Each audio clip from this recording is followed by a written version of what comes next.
The November wind howled like a starved wolf, driving ice through the cracks of the world. Outside, the Bitterroot Mountains were a frozen graveyard, a white expanse where exposed flesh died in minutes.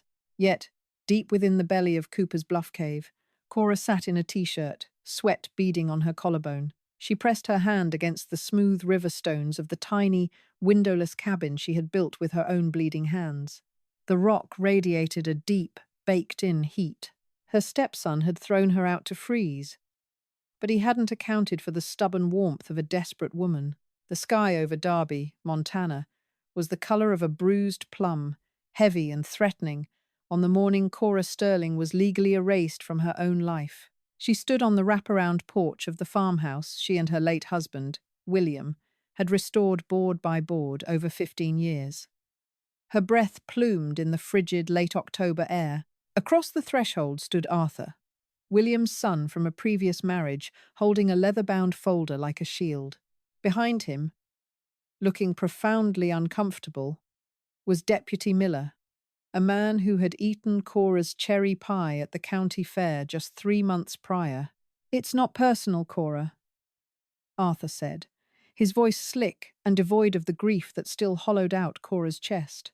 William had been dead barely 6 weeks, taken by a sudden, massive coronary while chopping wood. The property is a premarital asset. The trust William established when I was a minor clearly dictates that the estate passes entirely to his blood heir in the event of his passing. Your name isn't on the deed. He meant to change it, Cora said, her voice a fragile whisper that betrayed her 48 years. You know he did, Arthur. We built that barn together. I paid off the second mortgage with my inheritance when my father died. Verbal intentions don't hold up in probate court, Arthur replied, adjusting his scarf. The bank is breathing down my neck, and I have a buyer lined up. The new owners want to demolish the house and subdivide the acreage. I need you off the premises by noon. I brought the deputy just to ensure a smooth transition. Deputy Miller tipped his hat, looking at his boots. I'm sorry, Mrs. Sterling. The judge signed the order yesterday. It's the law. A profound, sickening silence settled over the porch, broken only by the sharp, bitter wind whistling through the dry cornstalks. Cora had no children of her own, no living relatives, and her bank accounts had been frozen pending the probate nightmare Arthur had aggressively initiated. She was entirely alone, with less than $40 in her purse and a winter storm warning flashing on the local radio. Noon, Cora repeated. She didn't cry. The shock had frozen her tears, leaving behind a cold, hard clarity. She turned and walked inside. She had exactly 3 hours. She couldn't take the antique furniture, the heavy winter blankets she had woven, or the cast-iron stove she loved. She bypassed the sentimentality of photographs and went straight for survival. She loaded an old, heavy-duty game cart with a canvas wall tent, her thickest sleeping bag, a single cast-iron Dutch oven, an axe, a saw, a folding shovel, 2 boxes of waterproof matches, a medical kit, and whatever non-perishable food she could ransack from the pantry. Dried beans, rice, flour, a massive tin of lard, and a dozen jars of her canned venison and peaches. When she rolled the heavy creaking cart down the gravel driveway at exactly 11:45 a.m., Arthur was already changing the locks. He didn't look back. The town of Darby offered no sanctuary. The few friends she had were either struggling themselves or deeply intimidated by Arthur's newfound wealth and litigious nature. Pride, rigid and sharp, kept Cora from begging for a couch to sleep on. She knew how fast winter moved in the Bitterroots. You didn't just survive a Montana winter in a pop-up tent in the woods. You died of exposure, quietly and quickly. She needed shelter. Not a canvas wall, but earth. As she dragged the cart up the crumbling logging road that led toward the national forest, her muscles screamed in protest. The incline was brutal. The air grew thinner and sharper with every mile. She was heading toward Cooper's Bluff, a jagged limestone escarpment 3 miles up the mountain. Years ago, while tracking a wounded elk, William had shown her a massive fissure in the rock face, a deep, cavernous maw hidden behind a thicket of deadfall. Old miners used to hole up in there, William had said, pointing his rifle barrel toward the black opening. Dry as a bone, but dark enough to make a man lose his mind. Cora didn't care about the dark. She cared about the cold.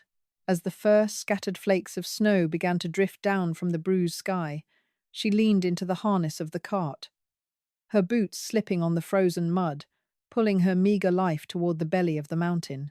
The ascent took 6 agonizing hours. By the time Cora reached the base of Cooper's Bluff, the sun had vanished behind the jagged peaks, plunging the forest into a deep, disorienting twilight. The snow was falling harder now, accumulating on the pine needles and dead leaves, silencing the woods. Her hands were blistered, her lungs burned with every breath, and panic, a cold, frantic animal, clawed at the edges of her mind. If she couldn't find the cave before full dark, she would freeze. She left the cart at the base of the bluff and scrambled up the steep scree slope, using exposed roots and jagged rocks to pull herself up. The limestone face was an imposing wall of grey, scarred by centuries of wind and ice.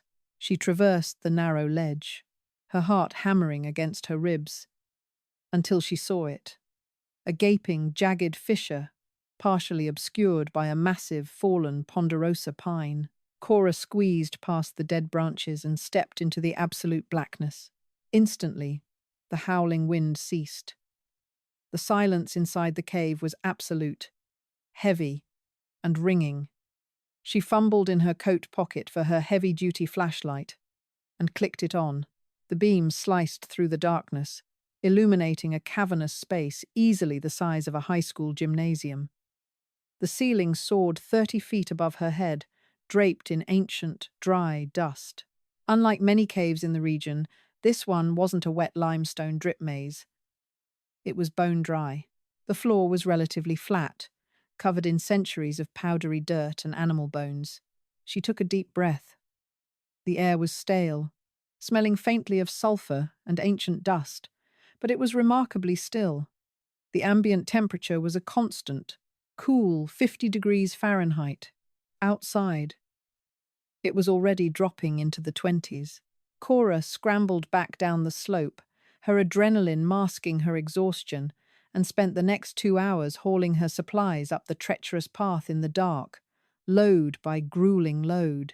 By the time she dragged the final sack of flour into the cave, she collapsed onto the dirt floor, her body trembling uncontrollably from exertion and the sudden drop in adrenaline. She set up her canvas tent near the back of the cavern, lit her camping lantern, and wrapped herself in her sleeping bag. She ate cold, canned venison in the dark, listening to the muffled, distant howl of the blizzard raging outside the cave entrance. She had survived the night, but as she lay there, staring at the canvas roof, a terrifying reality settled over her. 50 degrees was survivable for a night, but not for 5 months. In the dead of January, when the outside temperatures plummeted to 30 below zero, the ambient temperature of the cave would drop too, creeping closer to freezing. Her tent was uninsulated. If she built a large fire inside the cave, the massive, cavernous ceiling would act like a giant chimney, drawing the heat up and away, completely wasting her firewood. Worse, the smoke could trap her inside, suffocating her in her sleep. She would have to cut down entire forests to keep a fire big enough to warm a space this large, and she was just one woman with a handsaw and an axe. She needed a smaller space, a space that held heat. The next morning, Cora walked to the cave entrance. The world outside was a blinding expanse of white. A foot of snow had fallen overnight. She stepped back into the relative warmth of the cavern and shone her flashlight against the far wall. The floor was littered with hundreds of heavy, smooth river stones, likely deposited there thousands of years ago when an underground river flowed through the chamber. An idea, desperate and audacious, began to take root in her mind. William had been a mason in his younger years. He had taught her about thermal mass, how dense materials like stone and brick absorb heat slowly and release it slowly over time. She couldn't heat the cave, but she could heat a stone box inside the cave. If she built a tiny cabin made entirely of rock and mud mortar, right here in the dry belly of the mountain, it would act as a massive oven. A small, carefully managed fire inside a cast iron stove could heat the stones of the walls. Once the rocks were hot, they would radiate warmth into the tiny space for 10 to 12 hours, even after the fire died. It would require a fraction of the firewood. It would be a fortress within a fortress. It was a brilliant plan. It was also physically impossible for one woman to accomplish before the deep freeze set in. But as Cora looked at her bruised hands, she thought of Arthur's smirk on the porch. "Watch me," she whispered to the empty, echoing dark. The race against winter began with mud. For a stone structure to hold heat, it couldn't have cracks. Cora needed mortar. Outside the cave, about 200 yards down the snowy slope, a semi-frozen creek cut through the ravine. Beneath the ice and snow was thick, heavy clay. Every morning, before the sun rose over the peaks, Cora took her 2 metal buckets and made the treacherous hike down to the creek. She used her axe to break the ice, plunging her bare hands into the freezing water to dredge up handfuls of dark grey clay. The pain was excruciating, like thousands of needles driving under her fingernails. By the time she hauled the heavy buckets back up the steep scree slope to the cave, her hands were numb, stiff, and bleeding from microabrasions. Inside the cave, she created a mixing pit. She combined the wet clay with dry dirt from the cave floor, adding handfuls of dead, dry pine needles she gathered from the forest to act as a binding agent, similar to horsehair in ancient plaster. She mixed it with her bare feet, stomping the freezing sludge until it reached the consistency of thick dough. Then came the stones. She decided on a circular design, similar to a traditional yurt, as it offered the most interior space with the least amount of building material and had no corners where heat could get trapped and wasted. The interior diameter would be barely 8 feet, just enough room for her sleeping bag, her supplies, and the stove. She scavenged the cave floor, lifting rocks that weighed anywhere from 10 to 40 pounds. She hauled them to the back of the cave, against a solid rock wall that would serve as the back of her shelter. The work was brutal, mind-numbing labor. She laid the first course of stones, packing the thick clay mortar tightly between the gaps, smoothing it with her freezing fingers. Layer by layer, the wall began to rise. 1 foot, 2 feet. By the end of the second week of November, she had lost 10 pounds. Her cheekbones were hollow, and her muscles ached with a deep, persistent throb that never faded. But the wall was 3 feet high. She fashioned a doorway using 2 sturdy, straight pine logs she had chopped down and dragged into the cave, burying their bases deep in the rock and mud. The twist came on the 17th day. Cora had been outside, sawing a fallen oak tree into manageable rounds for her winter firewood cache. The sky had turned a sickly, pale yellow, and the wind had died completely. It was the eerie calm before a massive pressure drop. As she dragged a sled full of wood toward the cave entrance, she stopped dead in her tracks. There, perfectly preserved in the fresh dusting of snow near the lip of the cave, were tracks. They were large, 4 inches across, with no claw marks. Feline, a mountain lion. Cora's blood ran cold. The tracks didn't just walk past the cave. They approached the entrance, paused, and then paced back and forth, as if the animal was investigating the scent of the woman living inside its mountain. She gripped her axe handle until her knuckles turned white, her eyes scanning the darkening tree line. A cougar tracking her meant she was now prey. And, with a massive blizzard rolling in, she was trapped. She rushed the wood inside and practically threw herself into the cave, dragging the heavy branches to block the entrance as best she could. She retreated to her half-built stone circle. It offered no real protection yet. The walls were only chest-high, and it had no roof. That night, the blizzard hit with unprecedented fury. The wind screamed through the valley, tearing branches from the trees.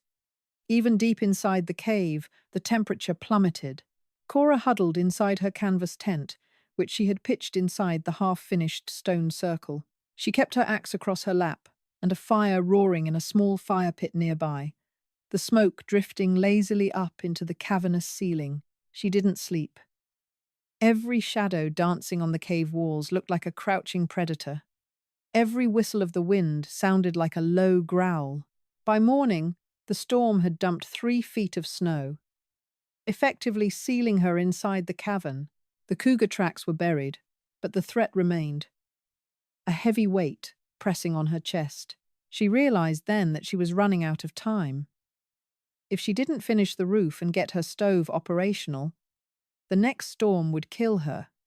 Cougar or no cougar, driven by pure, unfiltered survival instinct, Cora worked like a demon over the next 10 days. She stopped leaving the cave, relying on melted snow for water. She used larger, rougher stones to build the walls faster, slapping the clay mortar on thick. When the walls reached 6 feet, she began the most dangerous part of the build, the roof. She couldn't build a stone roof. It would collapse under its own weight. Instead, she used the thickest pine logs she had gathered, laying them across the top of the stone walls to create a sturdy lattice. Over this, she layered a massive, thick tarp she had brought, and then piled on 6 inches of dry dirt, pine needles, and smaller rocks for heavy insulation. Finally, she installed the crown jewel, a small, battered steel wood stove she had scavenged from an abandoned hunter's camp near the logging road on her way up. She painstakingly ran the stovepipe through a small gap in the log roof, sealing the exit point heavily with wet clay to prevent sparks from catching the wood overhead. It was the first week of December. The temperature outside had dropped to 5 below zero. The cave itself was hovering near freezing. Cora stood inside her tiny, dark, windowless stone cabin. Her hands were scarred, her clothes were filthy, and she was so tired she felt dizzy. She knelt before the small steel stove, arranged a handful of dry pine shavings and a few splits of oak, and struck a match. The fire caught, crackling cheerfully. Cora closed the heavy iron door of the stove and sat back on her sleeping bag, wrapping her arms around her knees. For the first hour, nothing happened. The air inside the small cabin remained bitterly cold. Doubt, dark and heavy, crept into her mind. Arthur was right, a small voice whispered. You're just a crazy old woman dying in a hole. But then, slowly, a shift occurred. The steel stove grew cherry red. The intense heat hit the thick, mortar-packed river stones of the walls. Instead of escaping into the massive cavern above, the heat was absorbed by the rock. 2 hours later, Cora slowly unzipped her heavy winter coat. 3 hours later, she reached out and placed her palm flat against the stone wall. It was warm, like a mug of tea left on a counter. By the 4th hour, the entire stone structure was radiating a deep, penetrating, baked-in heat. The microclimate inside the 8-foot circle was an astonishing 70 degrees, while just on the other side of her crude wooden door, the cave was 32 degrees. Cora let out a breath that turned into a ragged sob, pulling off her wool sweater until she sat in just a t-shirt. She had done it. She had built a thermal battery. But as she lay down to finally rest, a low, guttural snarl echoed from the dark depths of the massive cavern outside her little stone walls. The cougar hadn't been locked out by the snow. It had been locked in with her. The snarl did not echo. It seemed to vibrate directly through the dirt floor and up into the marrow of Cora's bones. She froze, the heavy wool sweater dangling from her fingertips. Inside her 8-foot stone sanctuary, the air was a balmy 65 degrees, heavy with the smell of baked clay and wood smoke. Outside her crude door of lashed pine logs, the temperature in the massive cavern was hovering at freezing, and it was occupied by an apex predator. Cora carefully set the sweater down and picked up her axe. The heavy, polished hickory handle felt slippery in her sweating palms. She crept toward the door. She had built it to keep drafts out, not to withstand the assault of a 150-pound mountain lion. The logs were chinked with mud, but there were small gaps where the wood bowed. She pressed her eye to a crack. Beyond her tiny cabin, the cavern was an abyss of absolute, suffocating blackness. The only light was the faint, orange glow leaking from her stovepipe, which cast long, distorted shadows against the distant limestone walls. Then she saw them. Two pale, yellowish-green orbs, reflecting the ambient light, floating suspended in the dark, about 30 feet away. They were unblinking, fixed entirely on the door of her shelter. "It knows I'm in here," Cora thought, a metallic taste flooding her mouth. "It smells the venison.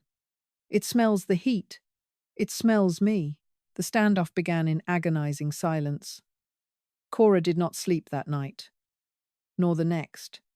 She sat with her back against the warm stones, her knees pulled to her chest, the axe resting across her thighs.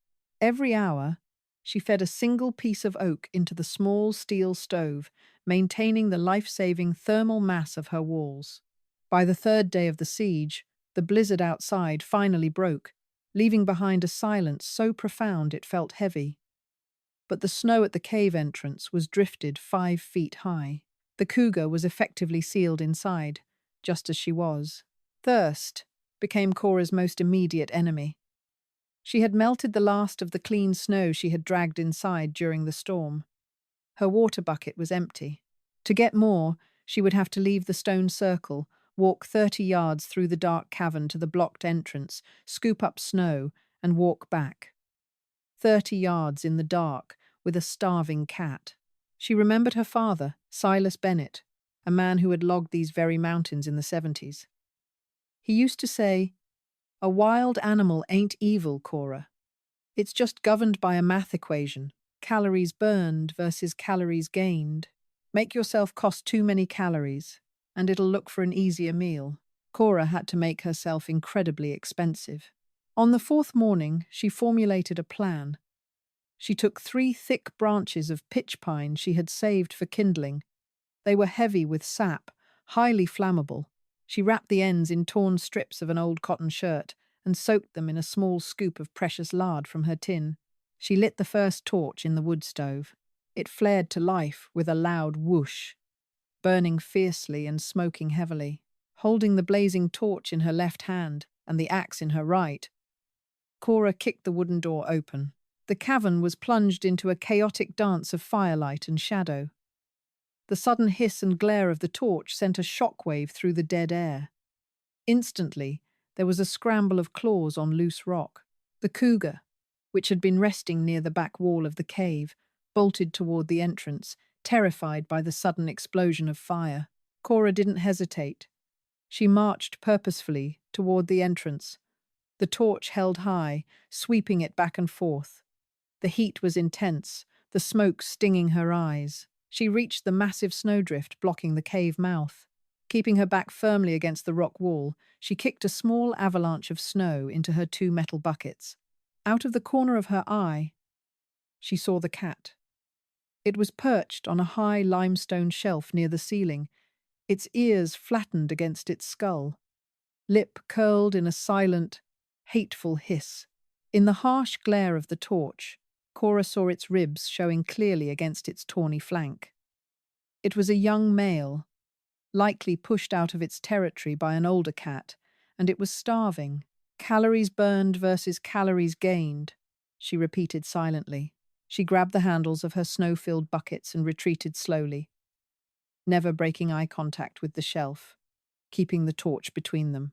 She backed into her stone cabin, pulled the heavy wooden door shut, and dropped the heavy wooden bar she had fashioned into place.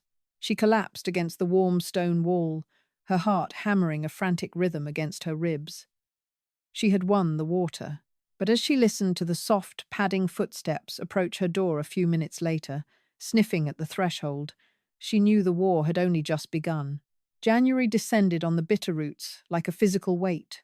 The temperatures outside plummeted to sustained lows of 20 below zero.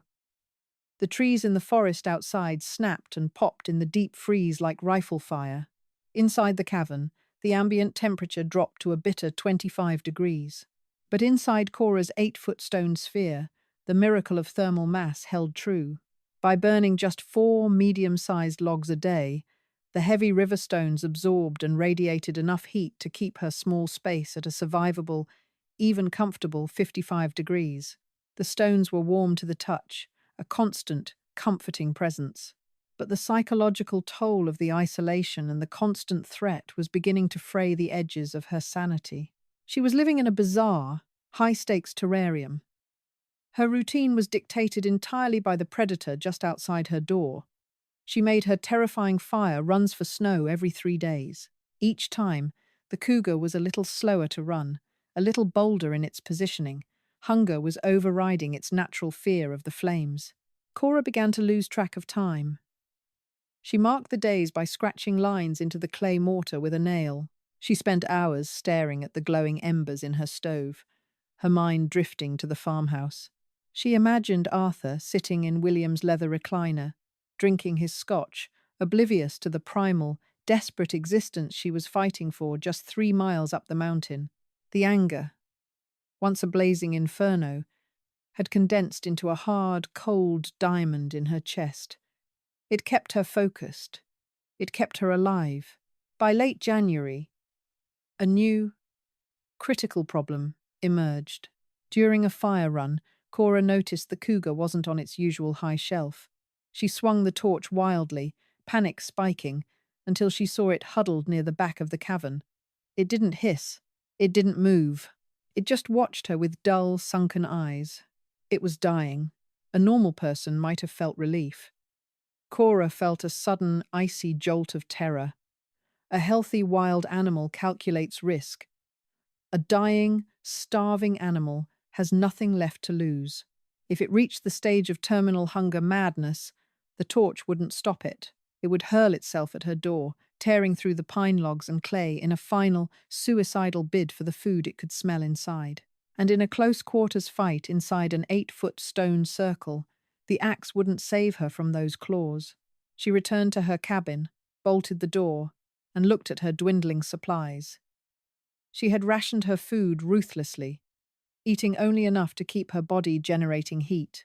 She had 6 jars of canned venison left. It was her highest calorie, most valuable protein. It was supposed to last her until the spring thaw in April. Cora sat on her sleeping bag for a long time, listening to the agonizing, raspy breathing echoing from the dark cavern. "Arthur threw me out to die," she whispered to the warm stones. "I won't let this mountain do his dirty work." She made a decision that defied every rule of survival her father had ever taught her. She opened one of the precious mason jars of venison. The rich, savory smell filled the tiny cabin. She took her knife and carved out a chunk of meat the size of her fist, roughly a quarter of the jar. It physically pained her to look at it. That was 2 days' worth of calories for her. She walked to the door, slid the wooden bar back, and cracked it open just an inch. The air in the cavern was dead and freezing. "Hey!" she called out, her voice raspy from disuse. It sounded weak, pathetic in the massive, dark space. She heard a faint shifting of gravel. Cora took a deep breath, opened the door a fraction wider, and tossed the chunk of venison into the dark, about 10 feet from her door. Then she slammed it shut, dropped the bar, and backed away, gripping her axe. For 5 minutes, there was nothing. Then she heard it. The slow, dragging sound of paws, a wet, tearing noise, the crunch of meat. It was devoured in seconds. The next day, when Cora made her fire run for snow, the cougar was back on its high shelf. It still looked terrible, but the dullness in its eyes had been replaced by a sharp, calculating gleam. It watched her, but it did not bare its teeth. A twisted, fragile symbiosis had been born in the dark. Cora became the reluctant warden of the beast that wanted to eat her. Every 4 days, she sacrificed a small, golf ball-sized scrap of meat. It was just enough to keep the animal tethered to life, enough to prevent the suicidal madness of terminal starvation, but never enough to give it the strength to attack her. They existed in a tense, terrible equilibrium. The widow in her fortress of heated stone, and the ghost in the freezing shadows. But as February loomed, bringing with it the starving moon, the deepest, most brutal part of the winter. When even the strongest animals perished, Cora looked at her shrinking pile of firewood and her terrifyingly bare food shelf. The stone cabin was holding the heat, but her fuel was running out. She would have to leave the cave soon to harvest more wood from the trees outside. And when she did, she would have to turn her back on the ghost. By the second week of February, the pile of oak and pine rounds inside the 8-foot stone cabin had dwindled to a terrifyingly small mound. Cora calculated her burn rate meticulously. She had enough fuel to keep the thermal mass of the stones functioning for exactly 3 more days. After that, the rocks would go cold. The ambient temperature would plummet to match the freezing cavern, and she would quietly go to sleep and never wake up. Leaving the sanctuary of the cave was no longer a choice. It was a mandate. Cora spent an entire afternoon preparing. She layered every piece of clothing she possessed. 2 pairs of thermal underwear, woolen leggings, heavy denim jeans, 3 long-sleeved shirts, William's old flannel, a heavy wool sweater she had knitted herself, and finally, her insulated canvas winter coat. She wrapped her boots in strips of burlap sack, tying them off with paracord to create makeshift snowshoes that would prevent her from sinking to her waist in the drifts outside. Her biggest concern wasn't the bitter cold. It was the ghost. The cougar was still alive, anchored to the mortal realm by the tiny morsels of venison Cora tossed out every 4 days. But it was desperately weak, its hip bones jutting sharply against its tawny coat. Starvation made predators sluggish, but it also made them unpredictable. If she turned her back to haul wood, would its primal instincts override its lethargy? To mitigate the risk, Cora took a heavy, thick branch of green pine and carved it into a sharp, formidable spear using her hunting knife. She couldn't swing an axe effectively while dragging a heavy sled of wood, but she could thrust a spear. The morning of the excursion, the air inside the cavern was so cold it felt brittle. Cora fed the stove with 3 of her precious remaining logs to ensure the stones would be radiating heat when she returned. She grabbed her spear, her axe, and the ropes attached to her plastic game sled. She unbarred the heavy wooden door and stepped out. The ghost was lying on the dirt floor about 20 feet away. Its head snapped up as the door creaked. The pale, yellowish-green eyes locked onto her. Cora didn't have a torch this time. She couldn't afford to waste the pitch pine, but she had the spear. She pointed the sharpened tip directly at the cat's chest and began to walk backward toward the cave entrance. The cougar rose, its muscles trembling slightly under its loose skin. It took 1 step forward. "Don't!" Cora rasped, her voice echoing harshly off the limestone. She thrust the spear through the air in a warning jab. "Not today." Whether it was the sharp point of the wood or the unyielding tone of her voice, the cat stopped. It lowered its head, letting out a low, rattling hiss, and watched as she navigated the treacherous, rocky slope toward the sliver of grey daylight at the cave mouth. Outside, the Bitterroot Mountains were a breathtaking, terrifying expanse of white. The temperature was hovering around 5 below zero, but the wind was dead, which was a small mercy. The glare of the overcast sky off the snow was blinding. Cora pulled her scarf up over her nose and mouth to pre-warm the air before it hit her lungs. She needed dead, standing timber. Fallen logs would be buried under 3 feet of snow and soaked through, useless for immediate burning. She trudged down the slope, her burlap-wrapped boots keeping her mostly afloat, her eyes scanning the tree line. About a 1/4 mile from the cave, she found what she was looking for: a cluster of lodgepole pines that had been killed by bark beetles years ago. They stood straight and tall, grey and barkless, their wood seasoned and dry by the relentless mountain wind. Cora went to work.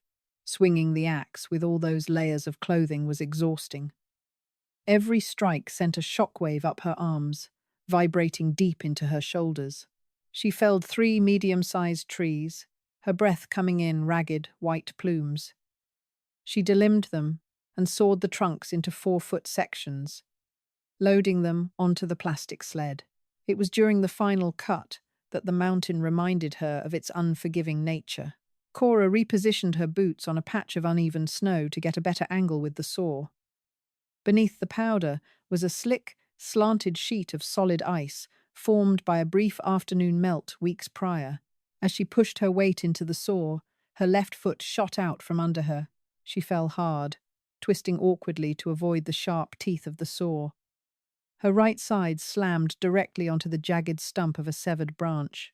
A sickening crack echoed in the silent woods, followed instantly by a bloom of blinding, white-hot agony in her ribcage. Cora gasped, but her lungs refused to expand. The pain was absolute, driving the breath from her body. She lay in the snow for 5 agonizing minutes, staring up at the grey sky, waiting for the dark edges of her vision to recede. Every shallow breath felt like a hot knife sliding between her ribs. I broke it, she thought, panic finally piercing her steely resolve. I broke a rib. Survival in the wild often hinged on avoiding compound errors. A broken rib meant restricted breathing. Restricted breathing meant less oxygen to the muscles. Less oxygen meant hypothermia would set in faster. She couldn't panic. She remembered Tom Weaver, a neighbour down in Derby who had been crushed between a tractor and a gate. He had walked 2 miles with 3 shattered ribs because, as he told her later, sitting down meant dying. Gritting her teeth against a scream, Cora forced herself onto her hands and knees, then slowly, agonizingly, to her feet. She clutched her right side with a heavily gloved hand. The sled was fully loaded, perhaps 200 pounds of dense, dry wood. She grabbed the rope with her left hand, leaned forward, and pulled. The journey back to the cave, which had taken 20 minutes on the way down, took an hour and a half. Every step jolted her fractured rib. By the time she reached the scree slope leading up to the cave entrance, she was weeping silently, the tears freezing to her eyelashes. She had to unhitch the sled and carry the logs up the rocky slope one by one. It was a Herculean task of pure, stubborn will. When she finally dragged the last log into the dim, freezing cavern, she collapsed onto her knees, gasping in shallow, painful bursts. She looked up. The ghost was sitting exactly where she had left it, watching her. It smelled the sweat. It sensed the weakness. But as Cora forced herself to stand, gripping the axe handle like a crutch, the cat simply laid its head on its paws.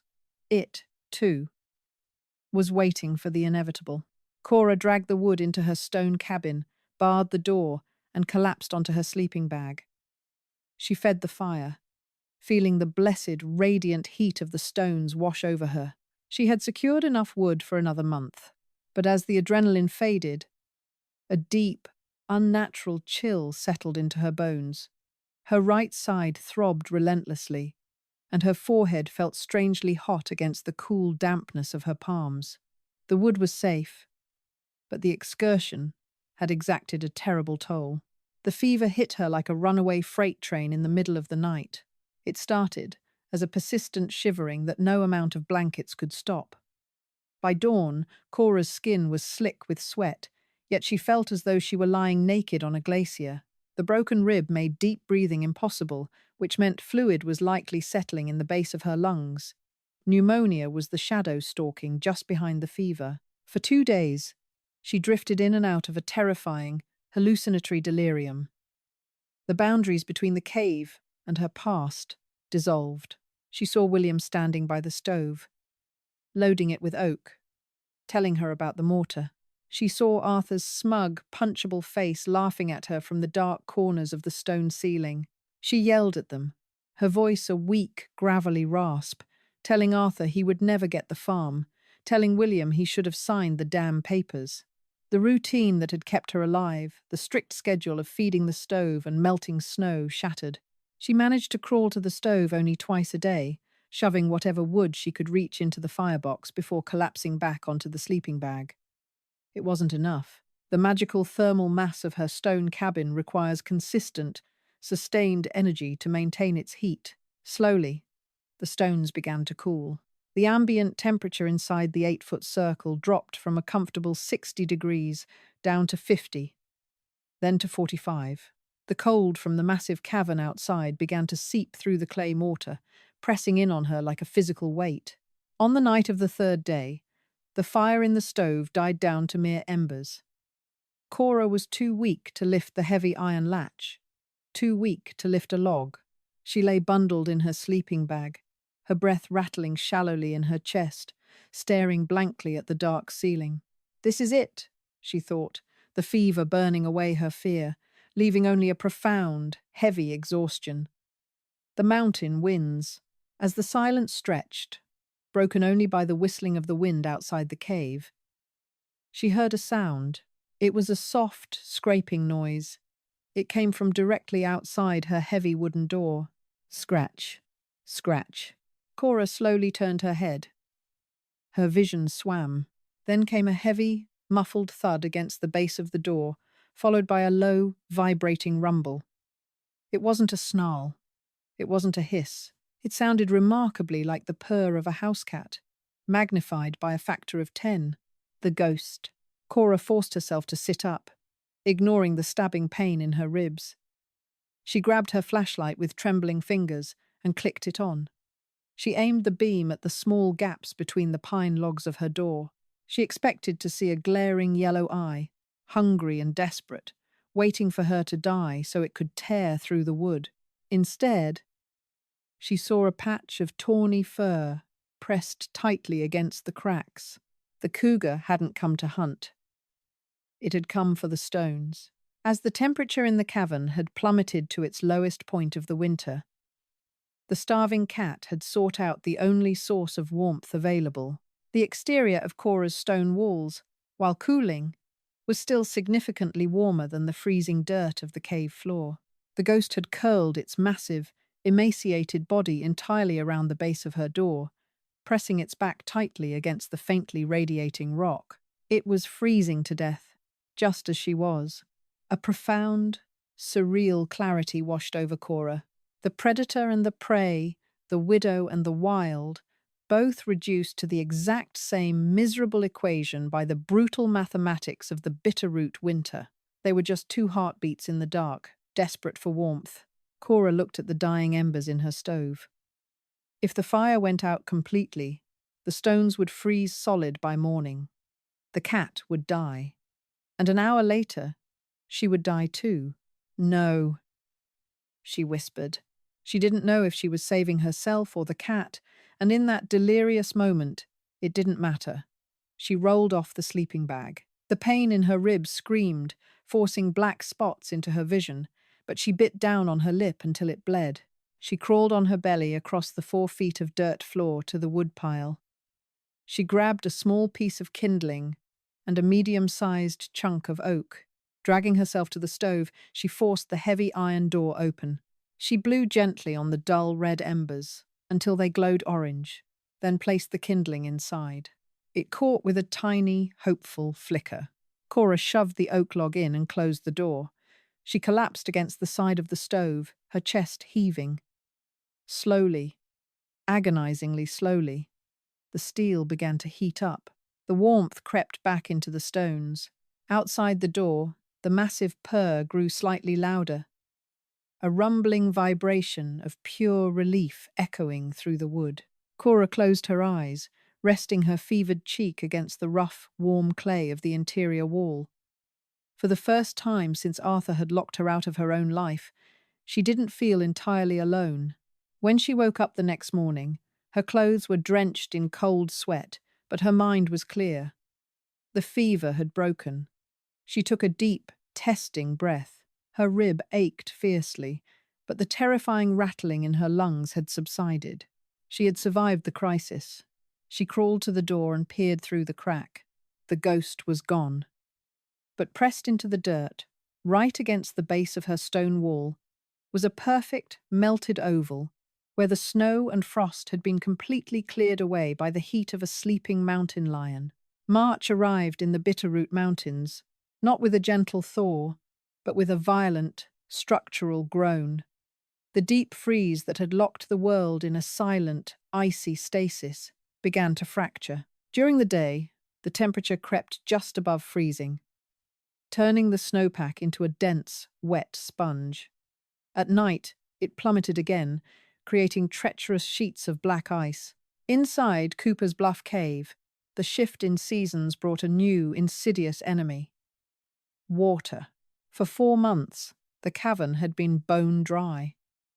Now, the massive limestone ceiling began to weep. Frigid water seeped through the ancient fissures, dripping relentlessly onto the dusty floor. The quiet of the cave was replaced by a maddening, chaotic symphony of hollow plinks and splashes. Cora's 8-foot stone sanctuary, which had saved her from the lethal cold, was now threatened by the damp. The clay mortar she had so painstakingly mixed and packed between the river stones began to soften.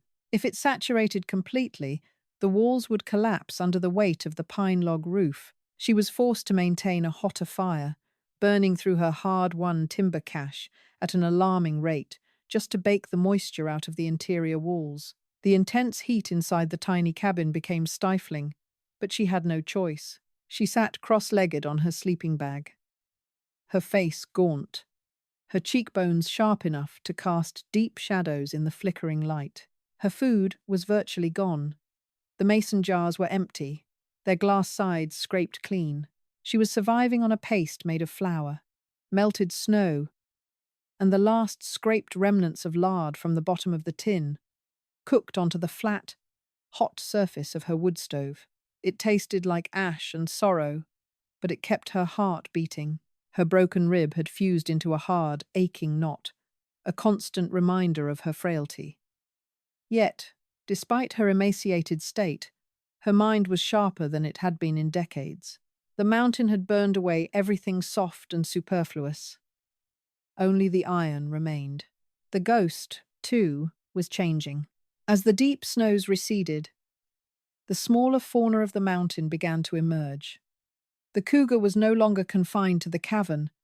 It would disappear for 2, sometimes 3 days at a time. When it returned, its belly was slightly rounder, its coat shedding the dull, matted look of winter starvation. The bizarre, desperate truce they had forged during the starving moon was shifting. The cat no longer curled against the exterior wall of Cora's cabin. It paced the entrance of the cave, its predatory instincts reawakening. Cora knew the terrible truth. As the cat regained its strength, she, weak and hobbled, was slowly moving back onto its menu. The climax of their isolated world came in the 3rd week of March, heralded not by the elements, but by the heavy, crunching sound of booted footsteps on the gravel slope outside. Cora was inside her cabin, feeding a handful of bark into the stove, when she heard a voice. "I'm telling you, Toby. The property line extends right to the base of the bluff. Arthur wants the timber surveyed. We survey the timber." The voice was loud, arrogant, and distinctly human. It echoed terribly in the damp cavern. Cora froze. The piece of bark slipped from her scarred fingers. Arthur. He hadn't just stolen her home, he was already plotting to strip the mountain bare. "Look at this," a second, younger voice echoed. "Tracks. Big ones. And, wait, smell that? Is that wood smoke?" Footsteps crunched past the deadfall at the entrance, stepping into the dim belly of the cave. Cora pressed her eye against the crack in her door. 2 men stood about 40 feet away. The older one, a heavy-set man in a high-visibility orange vest and a canvas Carhartt jacket, held a clipboard. The younger man, Toby, was carrying a surveyor's tripod and a heavy rifle slung over his shoulder. "Well, I'll be damned," the older man, Briggs muttered, staring directly through the gloom at Cora's stone structure. A squatter. In Arthur Sterling's cave. Cora's heart hammered against her fused rib. She reached for her axe, her hands slick with a sudden, cold sweat. She had survived 5 months against the most brutal forces of nature, only to be cornered by Arthur's hired hands. "Arthur said his crazy stepmother ran off to Idaho," Briggs said, a cruel realization dawning on his face. He unclipped a heavy maglite from his belt and shone it directly at the stone walls. The beam illuminated the smoke, drifting lazily from the crude chimney. But Arthur also said he'd pay a quiet $5,000 bonus to anyone who found proof she didn't make it through the winter. Saves him a hell of a headache in probate court if she's officially dead. Mr. Briggs, we should just call the sheriff, Toby said, his voice tight with unease. Sheriff means paperwork. Paperwork means delays on the timber harvest. Briggs sneered. He took a step closer to the stone cabin. Let's just see what kind of mess we're dealing with. Hey, anyone in there? This is private property. Come out or we're tearing this mud hut down. He unslung a heavy crowbar from his pack and advanced. Cora stood up, her muscles screaming. She gripped the axe handle. If he breached the door, she would swing. She had not bled onto these stones just to let Arthur's thug dismantle her life. Briggs closed the distance, his heavy boots slipping slightly on the damp, rocky floor. He raised the crowbar, preparing to smash the pine log door. He never got the chance. From the absolute darkness of a high limestone shelf to Briggs's right, a blur of tawny muscle and latent fury launched itself into the air. The ghost hadn't been hunting outside. It had been sleeping. And Briggs, in his loud, arrogant advance, had unknowingly cornered the apex predator in its own den. The cougar hit Briggs with the force of a falling boulder. The surveyor screamed a high, ragged sound of pure terror as 160 pounds of muscle and claws slammed him to the cave floor. The crowbar clattered wildly against the rocks. "Shoot it! Toby! Shoot it!" Briggs shrieked, blindly thrashing against the heavy beast. Toby, paralyzed by panic, fumbled with his rifle strap. The cougar wasn't trying to eat Briggs. It was neutralizing a threat. It sank its teeth into the thick canvas of Briggs's shoulder pad, shaking him violently, its powerful hind legs raking viciously down the man's heavy work pants. A deafening crack echoed through the cavern as Toby finally managed to fire the rifle wildly from the hip. The bullet shattered against the limestone ceiling, showering the cavern with rock dust.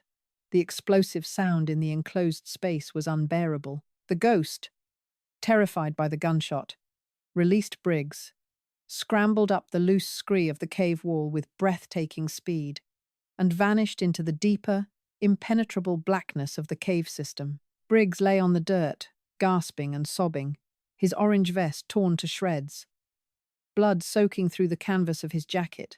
Toby dropped the rifle, grabbed Briggs by the collar, and hauled the heavier man to his feet. Without a single glance back at the stone cabin, the two men stumbled and scrambled out of the cave, their terrified curses fading down the mountainside. Cora slowly lowered her axe. The silence rushed back into the damp cavern, heavy and profound. She leaned against the warm stone wall, her chest heaving, listening to the drip, drip, drip of the meltwater. The ghost had unwittingly paid its debt.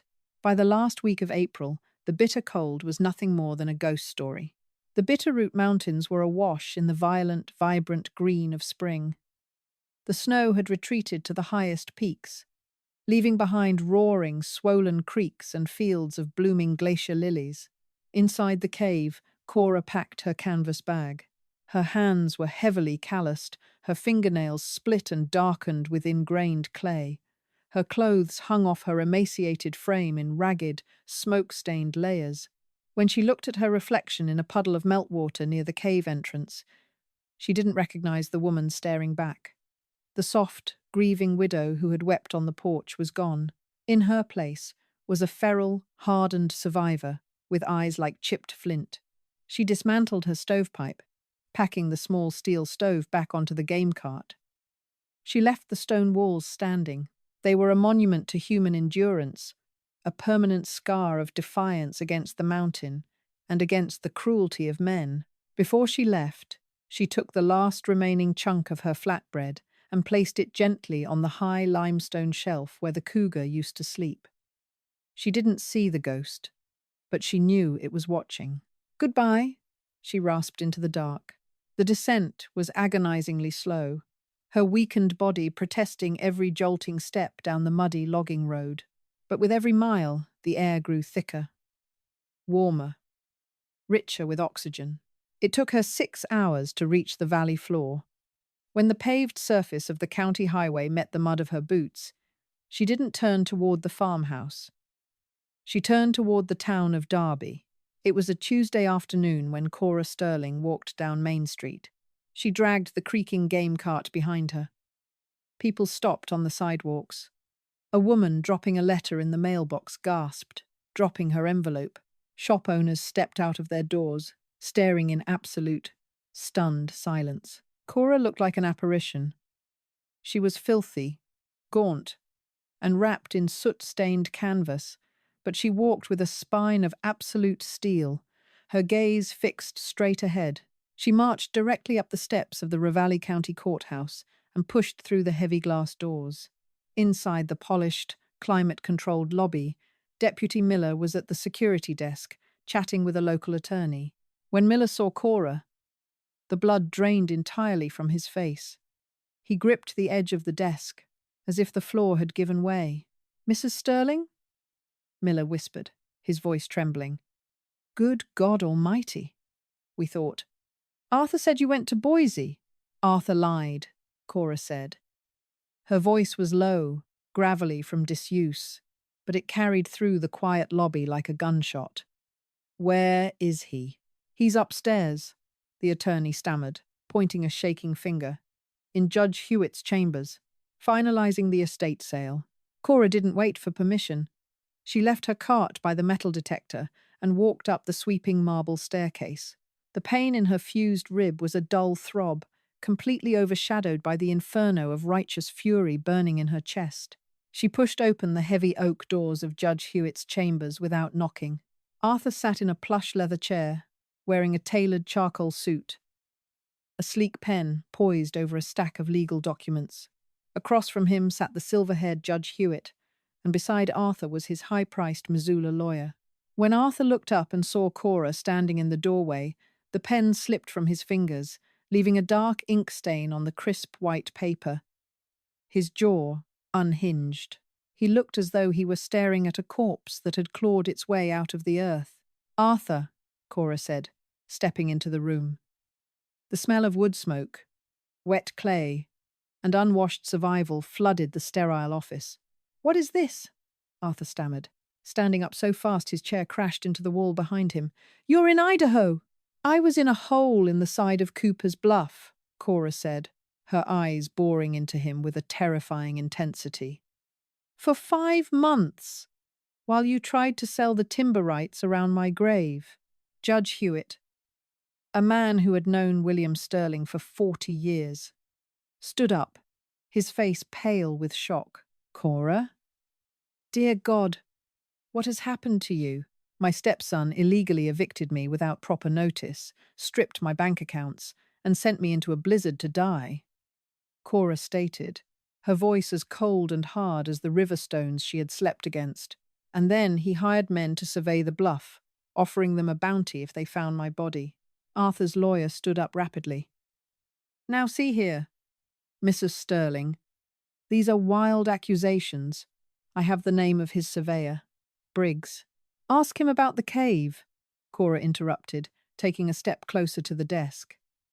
She placed her hands flat on the polished mahogany. Her scarred, filthy knuckles stood out in stark contrast to the pristine legal documents. "I built a stone cabin with my bare hands. I fought off a cougar. I broke a rib, and I starved. But I didn't die, Arthur." She leaned in, and for the first time in 5 months, Cora smiled. It was a terrible, beautiful, feral thing. The probate period requires a thorough search for heirs and an allowance for the surviving spouse, which you actively concealed through fraud and endangerment, Cora said, repeating the legal jargon she had spent hundreds of hours reciting in the dark to keep her mind sharp. "I am contesting the trust. I am claiming my widow's share. And I am pressing charges for attempted manslaughter." Judge Hewitt looked from Cora's emaciated, unyielding face to Arthur, who was now sweating profusely, his tailored suit suddenly looking very cheap. The judge slowly reached out and closed the leather folder containing the estate sale. "The sale is suspended immediately," Judge Hewitt said, his voice dropping an octave, his eyes narrowing at Arthur. "Deputy Miller, get up here." As Arthur sank back into his chair, a defeated, terrified man, Cora stood tall. She looked out the window of the judge's chambers toward the distant, jagged peaks of the Bitterroot Mountains. They were no longer a graveyard. They were her crucible. Cora Sterling never returned to the farmhouse. Even after a lengthy legal battle awarded her half the estate's value, forcing Arthur to sell his sports cars and liquidate his assets to pay her out, the house held no warmth for her. Instead, she bought a small, sturdy cabin on the edge of the national forest, at the base of the very mountain that had tried to kill her. She filled it with cast-iron stoves, thick wool, and a pantry stacked deep with provisions. She became a quiet legend in Derby. The woman who outlasted the starving moon in a tomb of rock. High above, hidden behind the deadfall of Cooper's Bluff, her 8-foot stone sanctuary remains untouched.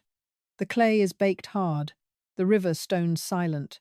It stands as a permanent, enduring monument to the profound, terrifying power of a woman who simply refused to die.